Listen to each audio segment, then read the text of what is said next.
तो देखो बच्चों, आज की वीडियो में हम पढ़ेंगे सारणी के अनुप्रयोग, एप्लीकेशन ऑफ डिटर्मिनेंट्स।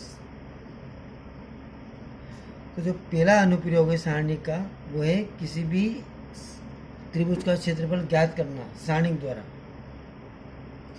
तो यदि त्रिभुज के 3 शीर्षों के निर्देशांक दे रखे हों तो हम त्रिभुज का क्षेत्रफल ज्ञात कर सकते हैं। तो त्रिभुज के 3 शीर्षों के निर्देशांक दे रखे हों तो त्रिभुज के क्षेत्रफल का सूत्र है बच्चों 1/2 इंटू सारणिक। सारणिक में पहला स्तंभ है x1 x2 x3, दूसरा स्तंभ y1 y2 y3 और तीसरा स्तंभ है 1 1 1। तो यह त्रिभुज के क्षेत्रफल का सूत्र है सारणिक द्वारा। इससे संबंधित एक प्रश्न देखते बच्चों अपन कि त्रिभुज का क्षेत्रफल ज्ञात कीजिए जिसके शीर्ष दे रखे हैं आपको 2 3 -5 4 और 4,3। तो जैसा कि हमने ऊपर पढ़ा है कि हम किसी भी त्रिभुज का क्षेत्रफल सारणिक द्वारा ज्ञात कर सकते हैं, जिसका सूत्र है 1/2 x1 x2 x3 पहला स्तंभ, y1 y2 y3 दूसरा स्तंभ और 1 1 1 तीसरा स्तंभ। तो इसमें देखो x1 x2 x3 में देखो 2 -5 और 4, तो 2 -5 4 पहला स्तंभ बन गया। दूसरा स्तंभ बनेगा y1 y2 y3 3 4 3, तो 3 4 3 और तीसरा स्तंभ बनेगा 1 1 1। अब हम इस सारणी का मान ज्ञात करेंगे। तो इससे पहले वाले वीडियो में, इससे पहले वाले चैप्टर में बच्चों हमने सारणी का मान ज्ञात करना सीखा था। तो किसी भी सारणी का मान ज्ञात करेंगे तो हम किसी भी पंक्ति या किसी भी स्तंभ के अनुदिश उसका प्रसार करते हैं। तो सामान्यतः हम प्रथम पंक्ति के अनुदिश ही सारणी का प्रसार करते हैं, तो हम इस सारणी का प्रसार भी प्रथम पंक्ति के अनुदिश ही करेंगे। तो प्रथम पंक्ति के अवयव हैं 2 3 1। तो सबसे पहले हमने अवयव लिया 2। तो देखो 2 को हम आड़ा भी रखेंगे और खड़ा भी रखेंगे। तो पहले हम गुणा करते हैं यूँ, तो हम 4 को गुणा करेंगे 1 से, तो 4 एकम 4, और फिर -3 को गुणा करेंगे 1 से, तो -3 एकम 3। अब फिर हम लेंगे दूसरा अवयव 3। अब 3 को हम, अब फिर चिन्ह बदलता बच्चों, पहले प्लस फिर माइनस फिर प्लस। अब 3 को हम आड़ा भी रखेंगे और खड़ा भी रखेंगे। तो देखो अब पहले हम न्यू गुणा करेंगे, तो -5 को 1 से गुणा करेंगे तो -5, फिर -4 को 1 से गुणा करेंगे तो 4। तो पहले हम यूँ गुणा करते हैं, फिर माइनस फिर यूँ गुणा करते हैं। अब फिर हम तीसरा अवयव है 1, तो 1 को जगह 1, फिर हम 1 को आड़ा भी रखेंगे और खड़ा भी रखेंगे। तो देखो 3 को -5 से गुणा करेंगे तो -15, फिर -4 को 4 से गुणा करेंगे तो -16। अब इसको हल कर लेंगे बच्चों अपन। तो 4 में से 3 गया तो 1, तो 2 एकम 2, फिर -5 और -4 -9, तो माइनस को 9 को -3 से गुणा करेंगे तो प्लस के 27 हो गया, और -15 -16 को जोड़ेंगे तो -31, और प्लस के तो हो गए 29 और -31। तो इसको घटाएंगे तो बच्चों -2, तो -2 में अपन प्लस के 2 को भाग देंगे तो -1 आएगा। चूँकि क्षेत्रफल हमेशा धनात्मक होता है तो आपको हमेशा क्षेत्रफल का उत्तर प्लस में लिखना है।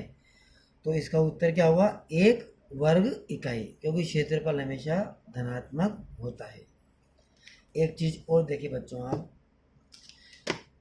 3 बिंदुओं के संरेखीय होने का प्रतिबंध। इसका अर्थ ये है कि 3 बिंदुओं संरेखीय मतलब एक ही रेखा में कब होते हैं।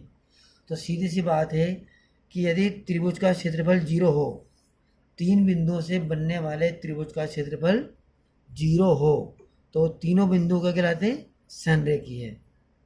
तो त्रिभुज का क्षेत्रफल 0, तो त्रिभुज का क्षेत्रफल अपन ने अभी पढ़ा क्या होता है, x1 x2 x3 y1 y2 y3 1 1 1। अगर ये 0 आता है तो तीनों बिंदु क्या होंगे, संरेखीय। यदि पहले से आपको किसी प्रश्न में दे रखा हो कि तीनों बिंदु संरेखीय है तो अज्ञात राशि का मान आप ज्ञात कीजिए, तो फिर आपको त्रिभुज का क्षेत्रफल 0 के बराबर रखना है और प्रश्न को आगे बढ़ाना है। तो इससे संबंधित अपन एक प्रश्न देखेंगे बच्चों। तो देखो आप प्रश्न देखो, यदि बिंदु 3 - 2 x, 2 और 8 8 संरेख हों, संरेख हो मतलब एक ही रेखा में हो, तो फिर x का मान ज्ञात करो। तो देखो बच्चों, तीनों बिंदु संरेखी हैं, तो इसका मतलब है तीन बिंदु संरेखी कब होते हैं? जब त्रिभुज का क्षेत्रफल क्या हो? 0। तो त्रिभुज का क्षेत्रफल क्या होता है? x1 x2 x3 y1 y2 y3 और 1 1 1 बराबर 0, क्योंकि तीनों बिंदु क्या दे रखे हैं? संरेख हैं। अब देखो, x1 तो है 3, x2 है x और x3 8, तो 3x 8 पहला स्तंभ बन गया। दूसरा स्तंभ क्या बनेगा? y1 y2 y3, तो -2 2 और 8, -2 2 8, और तीसरा स्तंभ 1 1 1। तो इसमें भी हम पहले पंक्ति के अनुदिश इसका प्रसार करेंगे। तो सबसे पहले 3, तो हम 3 को आड़ा भी रखेंगे और खड़ा भी रखेंगे। फिर 2 को 1 से गुणा करेंगे तो 2 एकम 2, देखो 2 को 1 से गुणा करेंगे 2 एकम 2, और 8 को 1 से गुणा करेंगे 8 एकम 8, बीच में माइनस आता है। फिर यहाँ माइनस पहले से ही है, तो माइनस माइनस क्या हो जाएगा? प्लस के 2। फिर हम 2 को आड़ा भी रखेंगे और खड़ा भी रखेंगे। देखो फिर गुणा करो, देखो हम x को 1 से गुणा करेंगे, x को 1 से गुणा करेंगे तो x, और 8 को 1 से गुणा करेंगे तो 8 8 एकम 8, बीच में क्या आता है? माइनस। फिर 1, हम 1 को आड़ा भी रखेंगे और खड़ा भी रखेंगे, तो 8 को 1 से गुणा करेंगे तो 8x, फिर माइनस 8 दूनी 16। अब इसको हम सरल कर लेंगे, तो 3 दूनी 6, 8 में से 2 किया तो माइनस के 6, तो माइनस के 6 को 3 से गुणा करेंगे तो माइनस के 18, 2 को 1 से गुणा करेंगे तो 2x और माइनस के 16, और 8x माइनस 16, तो 2x और 8x, ये तो हो गया 10x, माइनस के 18 और माइनस के 16, माइनस के 34 और माइनस के 16 जोड़ेंगे तो माइनस के 50 बराबर 0। तो ये माइनस का है, ये 50 उधर जाएगा तो प्लस का हो जाएगा, तो 10x बराबर 50, तो x बराबर 50/10, ये 10 इधर गुणा में है, इधर आएगा तो भाग में, तो 50/10, तो x का मान कितना आया? 10। अब इसी प्रकार देखो बच्चों, सारणी का एक और अनुप्रयोग होता है। तो किसी भी सारणी से हम दो बिंदुओं से गुजरने वाली रेखा का समीकरण ज्ञात कर सकते हैं। तो दो बिंदु हैं x1 y1 और दूसरा बिंदु है x2 y2। इन दोनों बिंदुओं से गुजरने वाली रेखा का समीकरण ये होता है सारणिक द्वारा। तो जैसे हमने त्रिभुज का क्षेत्रफल लिखा था, उसमें पहला स्तंभ क्या था? x1 x2 x3, तो इसमें पहला स्तंभ क्या बन जाएगा? x x1 x2, दूसरा स्तंभ y y1 y2 और तीसरा स्तंभ 1 1 1 बराबर 0। तो ये किसी भी दो बिंदुओं से गुजरने वाली किसी भी रेखा का समीकरण हम सारणिक द्वारा इस प्रकार ज्ञात करते हैं। तो इसी से संबंधित एक सवाल देखिए बच्चों, आप दो बिंदुओं 3 1 तथा 9 3 से गुजरने वाली रेखा का समीकरण ज्ञात करो। तो देखो बच्चों, जैसा कि ऊपर सूत्र अपन ने सारणिक द्वारा दो बिंदुओं से गुजरने वाली रेखा का समीकरण का सूत्र ये है। पहला स्तंभ तो है सारणी का पहला स्तंभ x x1 x2, दूसरा स्तंभ y y1 y2, तीसरा स्तंभ 1 1 1 बराबर 0।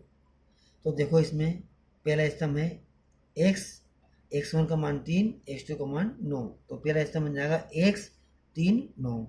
ऐसा दूसरा स्तंभ क्या बन जाएगा? y 1 और 3, और तीसरा स्तंभ 1 1 1। अब इस सारणी का मान अपन ज्ञात करेंगे, तो इसको भी हम प्रथम पंक्ति के अनुदेश प्रसार करेंगे। तो x को देखो, तो सबसे पहले हमने x को लिया, तो x को हम रखेंगे आड़ा भी और खड़ा भी। तो देखो 1 एकम 1 और 3 को 1 से गुणा करेंगे तो 3 एकम 3, तो 1 माइनस 3। फिर y प्लस का है तो हम चिन्ह मिल देंगे, तो माइनस का y, फिर y को हम आड़ा भी रखेंगे और खड़ा भी रखेंगे, जिससे कि हम सारणी का मान ज्ञात करते हैं। तो देखो 3 एकम 3, फिर माइनस 9 एकम 9, फिर हम 1 को रखेंगे आड़ा भी और खड़ा भी, तो 3 3 9, फिर माइनस 9 एकम 9। अब इसको हम सरल करेंगे, तो 3 में से 1 गया तो माइनस के 2, तो माइनस के 2x, माइनस के 9 में से 3 गया तो माइनस के 6, माइनस के 6 को माइनस के y से गुणा करेंगे तो प्लस के 6y, और 9 में से 9 गया तो 0।